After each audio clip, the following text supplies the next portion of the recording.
अस्सलाम वालेकुम, आप देख रहे हैं इन फोकस। मैं हूं वकास अली और मेरे साथ मौजूद हैं फहद हुसैन साहब। नाज़रीन, प्रोग्राम के पहले हिस्से में बात करेंगे वज़ीर आज़म इमरान खान के दौरे रूस की, जिस पर सियासी और सफारती हलकों में इसकी टाइमिंग पर बहस जारी है कि ऐन उस वक्त जब रूस यूक्रेन के दरमियान जंग का आगाज़ हो रहा था, वज़ीर आज़म का ये दौरा करना मुनासिब था या नहीं, और इस दौरे को पाकिस्तान की फॉरेन पॉलिसी में कितना बड़ा शिफ्ट समझा जाना चाहिए, इस पर भी बात करेंगे।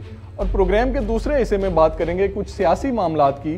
पिछले 2 हफ्तों से लाहौर सियासी शतरंज का मरकज़ बना हुआ है। जोड़ तोड़ की सियासत, नंबर गेम्स की कैलकुलेशन, किसको क्या देना है, किसने क्या लेना है और किसने क्या किरदार अदा करना है। तहरीक अदम एतमाद कामयाब होती है तो अगला हुकूमती नक्शा क्या बनना है, और अगर बाजी नहीं पलटी गई तो अपना बयानिया क्या रखना है।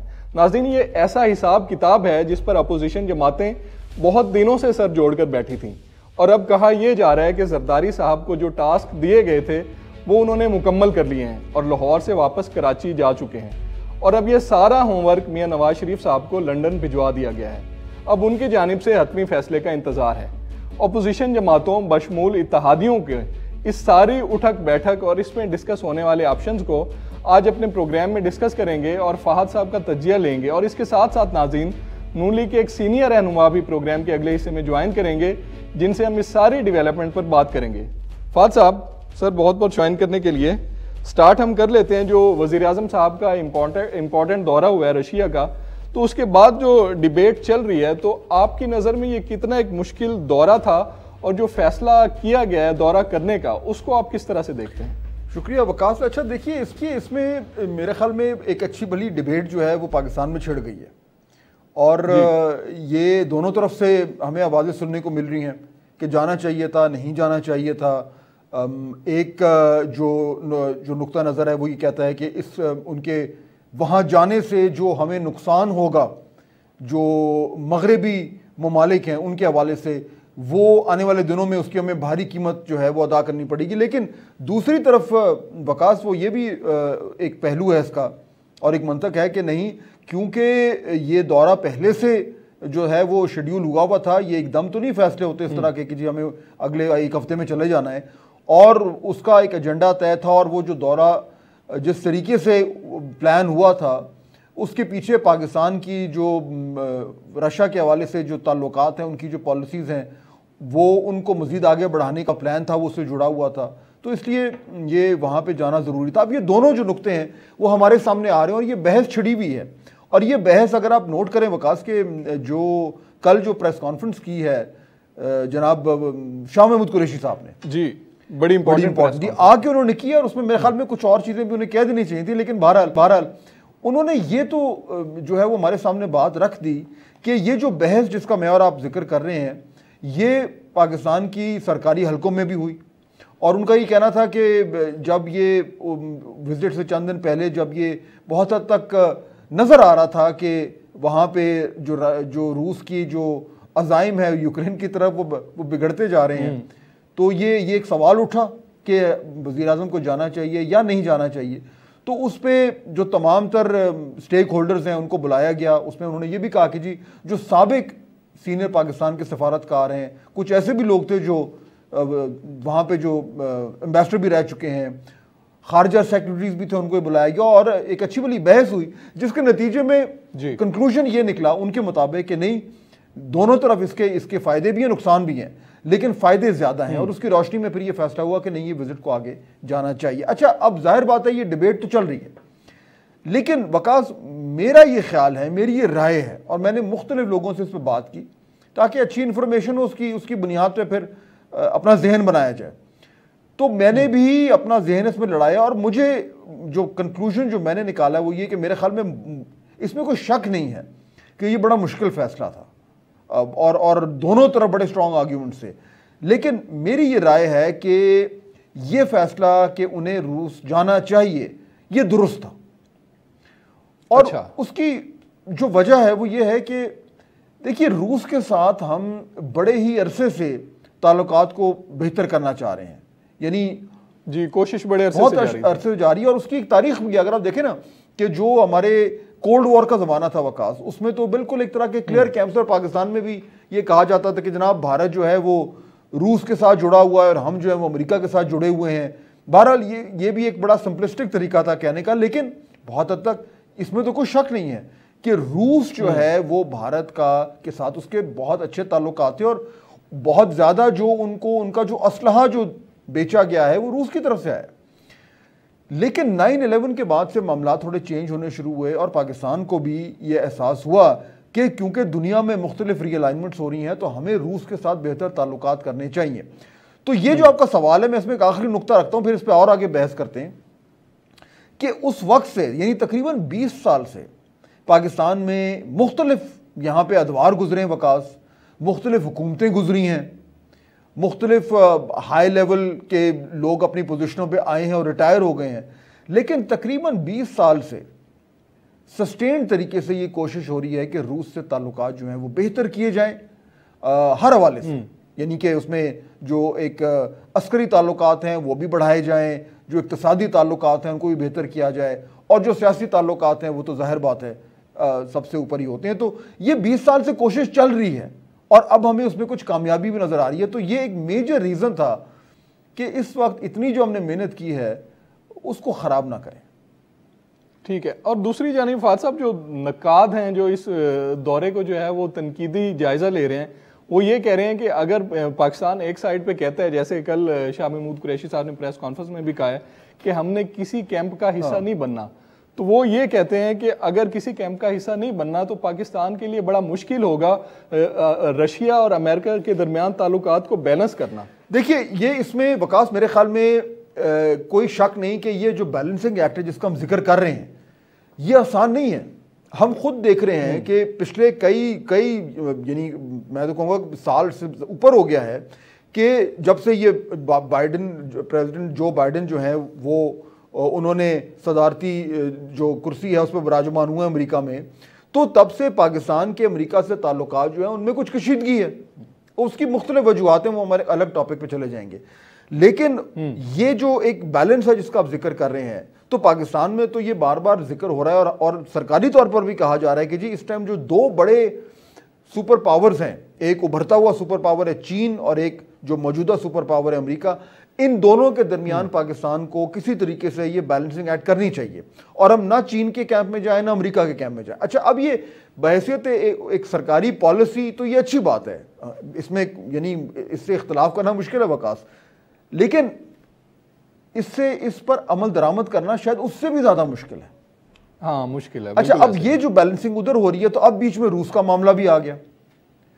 अब कुछ लोग ये कहते हैं कि देखें जी, क्योंकि रूस का और चीन का एक अलग लूज सा ब्लॉक बन रहा है, वो दोनों जो है ममालिक जो एशिया के जायंट्स हैं, वो जो वेस्टर्न वर्ल्ड ऑर्डर है उससे थोड़े से हट कर हैं, और वो क्योंकि दोनों अब अपनी ताकत का मुजाहरा कर रहे हैं तो एक अलग कैंप हो रहा है और ये एक तरह की नई कोल्ड वॉर शुरू हो रही है। वो सर्द जंग जो कितनी दिहाइयों तक चलती रही रूस और अमेरिका के दरमियान, और फिर वो ख़त्म हो गई और फिर एक हर तरफ लोगों ने कहा कि जनाब अब तो ये यूनिपोलर वर्ल्ड है, इस टाइम तो सिर्फ अमेरिका है और कोई सुपर पावर नहीं। अब लोग ये कह रहे हैं वकास के ये दूसरी सर्द जंग का आगाज हो रहा है। अब इस सर्द जंग में अगर होता है, अभी हम देखते हैं, अभी तो खैर ये बिल्कुल शुरुआत है, लेकिन इसमें पाकिस्तान जैसे ममालिक को ये कहना कि जी हम एक कैंप में जाएं दूसरे में कैंप में जाएं, ये बड़ा मुश्किल होगा जी, बहुत नुकसान। और कोशिश तुम्हारी यही होनी चाहिए कि ऐसा ना हो। अब वो जो कोशिश है वो अब टेस्ट हो रही है। ये जो केस आया है इसमें ये टेस्ट होगी कि हम किस तरीके से रूस के साथ भी ताल्लुकात बढ़ा सकते हैं जो हमने इस विजिट के जरिए किए, लेकिन उसके साथ साथ हम अमेरिका से या दीगर ममालिक से अपने ताल्लुकात खराब नहीं कर सकते। क्या ऐसा मुमकिन है? अब ये टेस्ट केस है, देखते हैं आने वाले दिनों में पाकिस्तान की सफारतकारी इससे कैसे निपटती है। ठीक है फाद साहब, अगर हम इस टॉपिक को कंक्लूड करें कि आखिरी क्वेश्चन है मेरा आपसे कि जो अभी वहाँ पे जो विजिट हुआ है, बहुत से लोग ये भी कह रहे हैं कि वहाँ पे किसी मुआहदे पे साइन नहीं हुए, कोई कॉन्क्रीट चीज़ नज़र नहीं आई, तो आपके ख्याल में ये लॉन्ग टर्म हमें इसका फ़ायदा नज़र आ गया? क्योंकि फौरी तौर पे तो रूस एक साइड पे जो है वो जो यूक्रेन के साथ मामला बना हुआ है उसमें उलझे हुए है, तो उस वजह से ये चीज़ें फौरी तौर पे हमारे सामने देखिए मेरे ख्याल में वकास इसमें जो फौरी तौर पर विजिट से क्या निकला है ये बात ठीक है। हमारा एक बहुत बड़ा जो एक एग्रीमेंट हो रहा है, वो उसको पाक स्ट्रीम कहते हैं, जो कि गैस का एक गैस पाइपलाइन का एग्रीमेंट है कराची से कसूर तक। वो मेरे ख्याल में मैंने चेक किया है, तो अभी आने वाले चंद महीनों में वो फाइनल हो जाएगा, लेकिन बहरहाल अभी तो नहीं हुआ। लेकिन ये लॉन्ग टर्म प्लानिंग है पाकिस्तान की, और उसके पीछे जो एक बुनियादी उसूल है जिस पे अब वकास बहुत हद तक लोग इत्तफाक करना शुरू करें कि देखिए, जो मुल्क है वो अकेले ग्रो नहीं करते, पूरा खित्ता ग्रो करता है। और चीन और रूस का इस खित्ते में सबसे अहम रोल है। जो कनेक्टिविटी है, जो तिजारत है, जो दीगर लैंड रूट्स हैं, ये तमाम तर एक नई दुनिया खुल रही है। तो पाकिस्तान की कैलकुलेशन ये है कि हमें इस रीजन में इंटेग्रेट होना है, और उसके लिए रूस और चीन के साथ हमें अपनी जो कुर्बतें हैं वो मजीद बढ़ानी है। लेकिन इसलिए मेरे ख्याल में ये दौरा जरूरी था, क्योंकि देखिए बार बार तो ये समिट मीटिंग्स नहीं होती जो प्राइम मिनिस्टर इमरान खान और प्रेसिडेंट पुतिन के साथ हुई हैं। लेकिन उसकी डाउन साइड ये कि हमारी बदकिस्मती थी कि वो मोमेंट ऐसा बन गया, वो टाइमिंग ऐसी हो गई कि वहां पे वो इस तरह के यानी उसने वो यूक्रेन पे हमला करने का फैसला कर लिया। अब मेरे ख्याल में चैलेंज ये फैसला ठीक था, लेकिन उस फैसले के साथ जुड़ा हुआ दूसरा फैसला है कि हमने पूरा सफारती जोर लगाना है कि जो मगरबी ममालिक हैं उनको ये मैसेज दिया जाए कि हमारी रिलेशनशिप जो हम उधर बिल्ड कर रहे हैं वो आपके एक्सपेंस में नहीं है। और उसके लिए मेरे ख्याल में ये जरूरी होगा कि ये जो यूक्रेन और रूस का मामला है, इसमें हम बिल्कुल दरमियान में रहें, और हम जितना मुमकिन है हम ये जरूर कहें कि एक मुल्क का दूसरे मुल्क पे इस तरीके से चढ़ाई करना जो है वो दुरुस्त नहीं है। ठीक हो गया। और वैसे भी अब वक्त आ गया है कि खित्ते की सूरत हाल को देखकर पाकिस्तान को फैसला करना होगा अपनी फॉरेन पॉलिसी के हवाले से।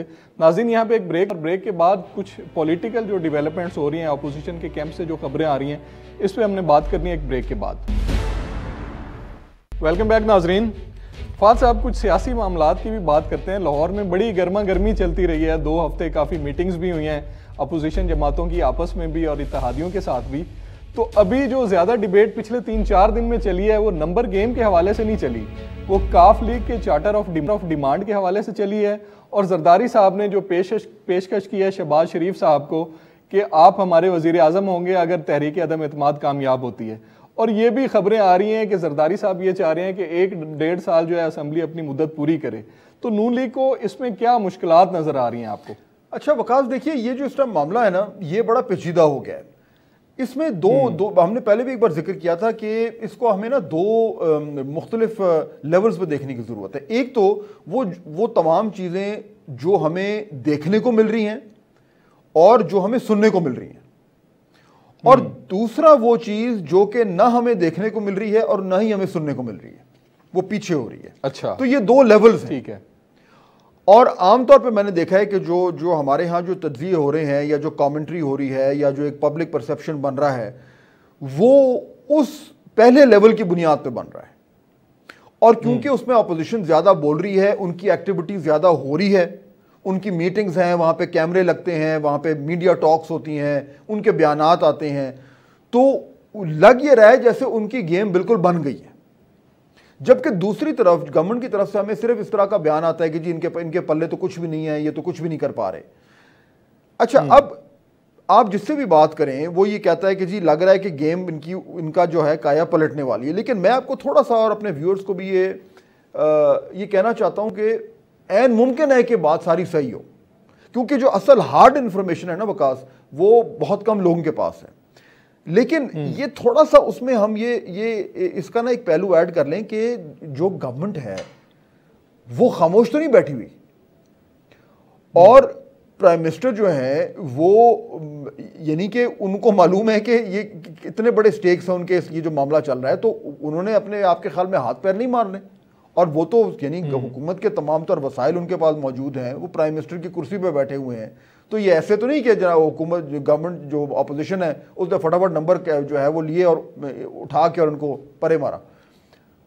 जी ज़ाहिर है प्राइम मिनिस्टर साहब सारी सिचुएशन को ऊपर से देख रहे हैं और उनको बहुत कुछ वो भी नजर आ रहा है जो अपोजिशन जमातों को नजर नहीं आ रहा। अब देखें ना, इसमें बहुत सारी खामोशी से डेवलपमेंट्स हो रही हैं और उन डेवलपमेंट्स की हम इस टाइम तफसील में नहीं जा सकते, लेकिन मैं सिर्फ इतना कहूँगा कि जो ये समझ रहा है कि ऑपोजिशन के सारे नंबर्स पूरे हो गए हैं और अब सिर्फ थोड़े से दिन रह गए हैं, वो थोड़ा सा ये भी जहन में रखे कि कुछ ऐसी मूव्स हो रही हैं जिनकी बुनियाद पे शायद ऑपोजिशन को एक फॉल्स सेंस ऑफ कॉन्फिडेंस आ रहा है और वो लोग जो दीवार के ऊपर बैठे हुए हैं और वो ये इंतज़ार कर रहे हैं कि हमने दीवार के इस तरफ जाना है या इस तरफ जाना है, वो भी अभी तक क्लियर नहीं है कि उन्होंने दीवार के किस तरफ जाना है।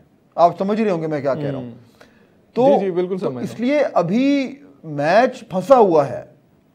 ये ना सब अभी हम सुनेंगे, अभी हमने कुछ PMLN के दोस्तों से भी बात करनी है प्रोग्राम में और जाहिर बात है वो उनका मौक़िफ़ है, लेकिन मैं सिर्फ यहाँ ये बात कह के फिलहाल जो है वो इस मामले को छोड़ूंगा, फिर इंशाल्लाह अगले हफ्ते फिर इस पर बात करेंगे। देखते हैं तब तक अगर vote of no confidence table ना हुआ कि अभी मैच फंसा हुआ है। अभी गवर्नमेंट के पास भी बहुत सारे ऑप्शंस हैं और उन्होंने भी कुछ पिछले दिनों में इस तरह की मूव्स की हैं जिसकी रोशनी में उनकी पोजीशन ऐन मुमकिन है कि क्रूशल वक्त पर काफ़ी मुस्तहकम हो जाए।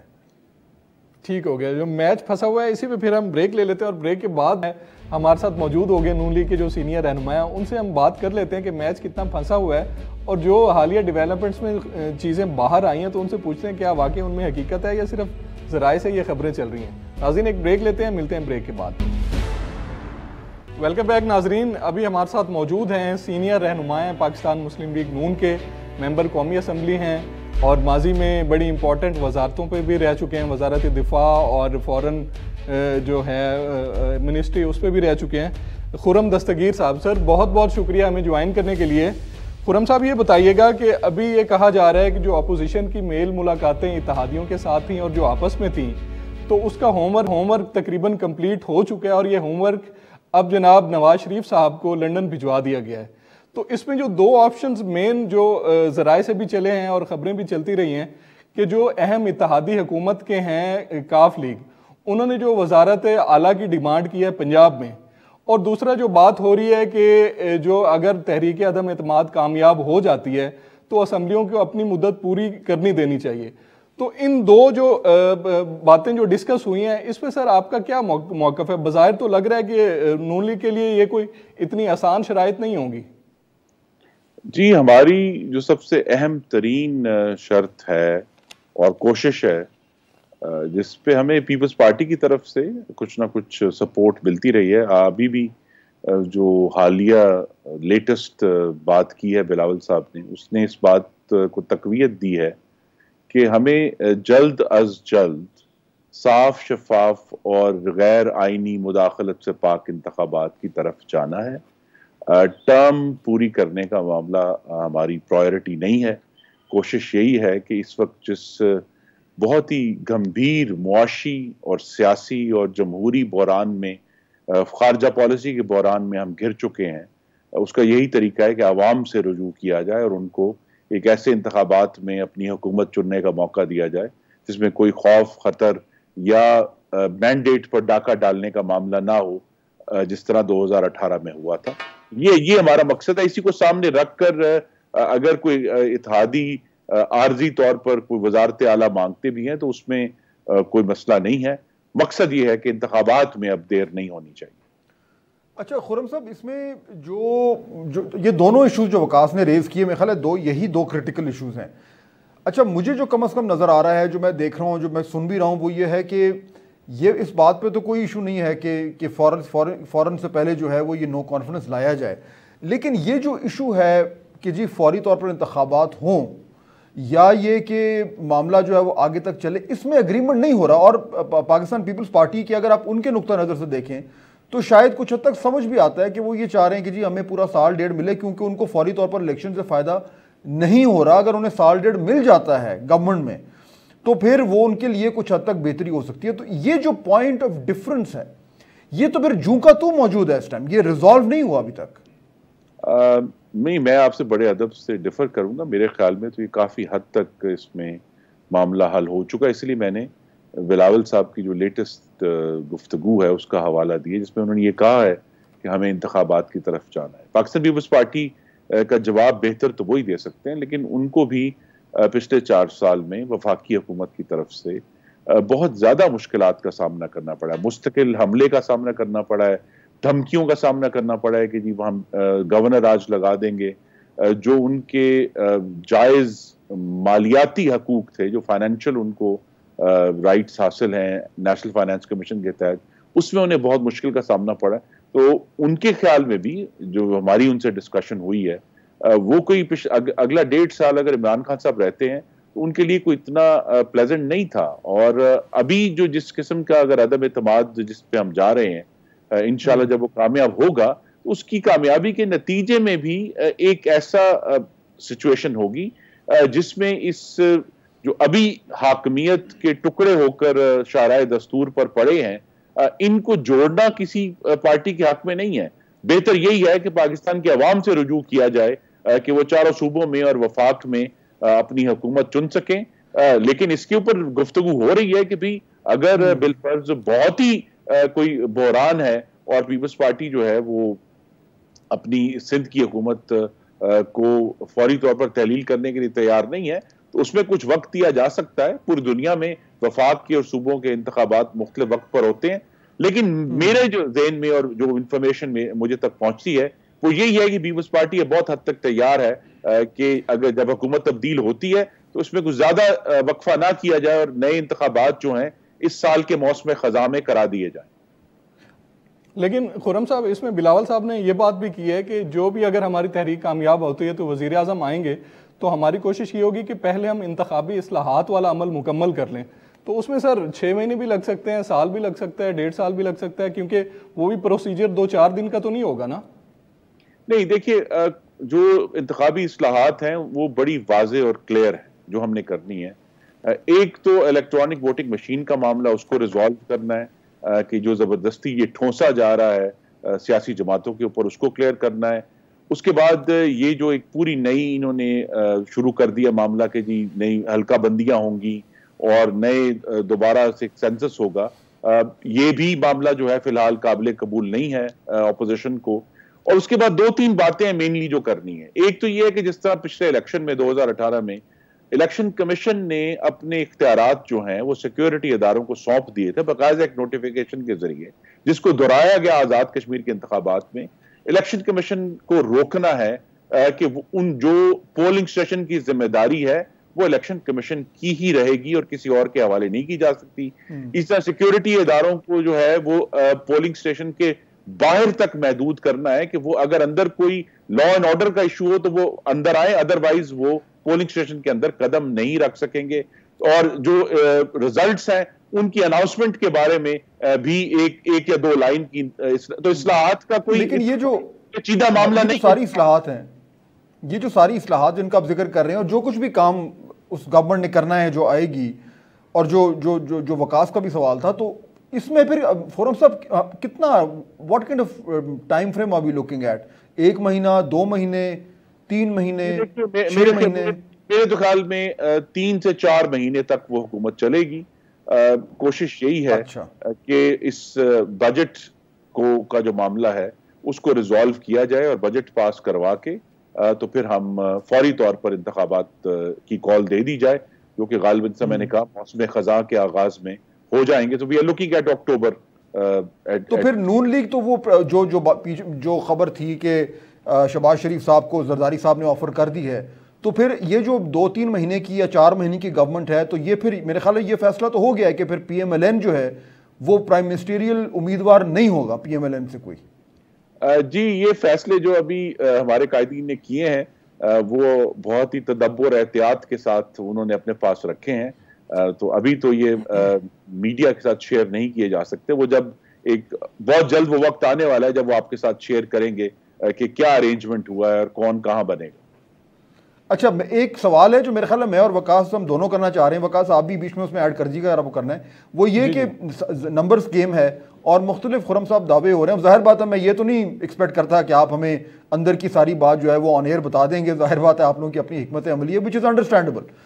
लेकिन क्या जो नंबर्स चाहिए, जो यानी कि बेसिकली PTI के अंदर के लोग, इत्तेहादी और उसके ऊपर से जहांगीर तरीन साहब का ग्रुप जो है उसको भी कर देंगे, हालांकि वो तो हैं PTI के टिकट होल्डर्स ही, तो वो लॉक हो गए हैं ये तमाम तर निगोशिएशंस, या अभी भी ओपन एंडेड हैं और कुछ नंबर्स आ गए हैं और कुछ अभी भी ढूंढे जा रहे हैं? जी, और इसमें एक चीज़ मैं और इसी में कर दूं खुर्रम साहब कि अगर इत्तेहादियों की तरफ से ऐसी डिमांड्स आती हैं जो अपोजिशन की कुछ पार्टीज के लिए काबिल कबूल नहीं होती, तो नंबर गेम के हवाले से जैसे फाद साहब अभी बात कर रहे हैं, तो आपके पास इतनी सिक्योर नंबर गेम है कि अगर उन इत्तेहादियों को आप उस तरह से कंसीडर ना करें तो आप अपनी नंबर गेम पूरी कर सकते हैं असेंबली में? जी, अल्लाह ताला करम है, हमारा इन्हिसार ज्यादातर इस वक्त पीटीआई के अपने मेंबरान के ऊपर है, और ये जो तमाम इत्तेहादियों से गुफ्तगू की गई है वो तो सिर्फ एक यकीनी बनाने के लिए कि इस बात को लॉक किया जाए, क्योंकि जाहिर है जब ये अदम एतमाद होगी तो इमरान खान साहब की जो हुकूमत है वो हर किस्म के हरबे इस्तेमाल करेगी लोगों को तोड़ने के लिए। तो हमारे पास एक ये नहीं कि सिर्फ 172 का ही इंतजाम करना है, ज्यादा का इंतजाम करना है, ताकि अगर आखिरी वक्त में अगर कोई ऊपर नीचे क्वाड़ पिछाड़ होती भी है लेकिन हम अपने मकसद में इंशाल्लाह कामयाब। तो इसमें फिर इत्तेहादियों को ये 3 महीने या 4 महीने की जो गवर्नमेंट है खुर्रम साहब, इसमें जो ये जिक्र हो रहा है PMLQ का मुतालबे का, जाहिर बात है वो खुद तो ऑफिशियली तो वो उसको इस बात को एक्नॉलेज नहीं कर रहे, लेकिन उसमें फिर इत्तेहादियों की को क्या मिलेगा इस वोट ऑफ नो कॉन्फिडेंस में? अगर उनको गवर्नमेंट भी नहीं मिलती, चीफ मिनिस्टरशिप भी नहीं मिलती और उन्हें भी फिर नए इलेक्शन में जाना है, तो फिर उन्हें क्या फायदा है? जी, उनको फायदा ये है कि उनको जो ये सारा इस वक्त गुफ्तगू हो रही है फाद साहब, वो पाकिस्तान के आने वाले सियासी मंजरनामे की है कि उसमें किसके पास कितनी जगह होगी। तो ये जो इत्तेहादियों से गुफ्तगू हो रही है वो अगले इंतखाबात में जो सेटलमेंट है, सीट एडजस्टमेंट है, मुख्तलिफ सूबों में जिसकी जो पोजीशन है उसके हवाले से उनको जो स्पेस चाहिए उसके ऊपर गुफ्तगू हो रही है, और ज्यादा वो अगले जो इंतखाबात का इंतजाम है वो फोकस है बजाय ये कि अगले चंद महीने की हुकूमत के ऊपर। ठीक है, ठीक हो गया मेरे ख्याल में। विकास, काफी इंटरेस्टिंग इंफॉर्मेशन। बस एक आखिरी क्वेश्चन है, 1 मिनट है हमारे पास। तो खुर्रम दस्तगीर साहब, जो जहांगीर तरीन साहब लंदन गए हैं, इलाज के लिए गए हैं, अल्लाह ताला उनको जो है वो सेहत दे, तो क्या कोई ऐसा इम्कान है कि उसके बाद मियां नवाज शरीफ साहब के से उनकी जो है वो मुलाकात हो सके? जी, इसको हम खारिजुल इम्कान करार नहीं दे सकते, लेकिन मियां नवाज शरीफ ने तो पिछले महीनों में ये जो अभी सिचुएशन सारी बनी है, उन्होंने कोई ऐसी मुलाकात की नहीं है। तो मैं ख्याल यही है कि ऐसी मुलाकात नहीं होगी, लेकिन राब्ता हो सकता है पाकिस्तान में भी और लंदन में भी। ठीक हो गया, बहुत शुक्रिया खबर देके जा रहे हैं मेरे ख्याल में खुर्रम दस्तगीर। हाँ बिल्कुल बिल्कुल, इंपॉर्टेंट खबर है ये।